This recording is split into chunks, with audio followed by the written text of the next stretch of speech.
প্রিয় গাইস, আজকের ভিডিওটি হলো আমরা কিভাবে টেলিটক সিমের ব্যালেন্স ট্রান্সফার করব। এই জন্য আমরা মোবাইল স্ক্রিনে যে দেখে আসি কীভাবে আমরা টেলিটক সিমের ব্যালেন্স ট্রান্সফার করব। এই জন্য আমরা মোবাইল স্ক্রিনে যে টেলিটক অ্যাপসের উপর ক্লিক করব। টেলিটক অ্যাপসের উপর ক্লিক করার পরে আমাদের মাঝে টেলিটক আগে থেকে আপনি অ্যাপসটি আপডেট করে বা লগ ইন করে নেবেন। নেওয়ার পরে নিচের দিকে স্ক্রল করে আমরা দেখতে পাচ্ছি যে recharge bundle offer balance transfer এটির উপর ক্লিক করবেন।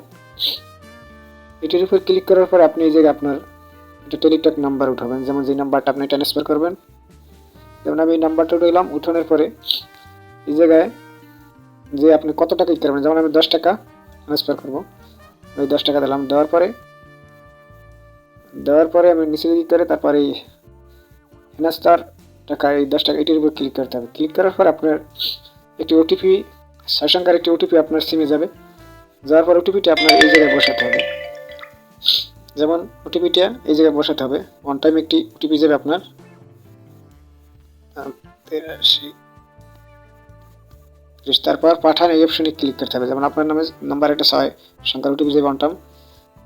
তারপর পাঠানে ক্লিক করার পরে আপনার এটা এইভাবে টেলিটক সিমের ব্যালেন্স ট্রান্সফার করতে পারেন। ভিডিওটি ভালো লাগলে সাবস্ক্রাইব করুন, পাশে থেকে বেল আইকনটি বাজিয়ে দিন।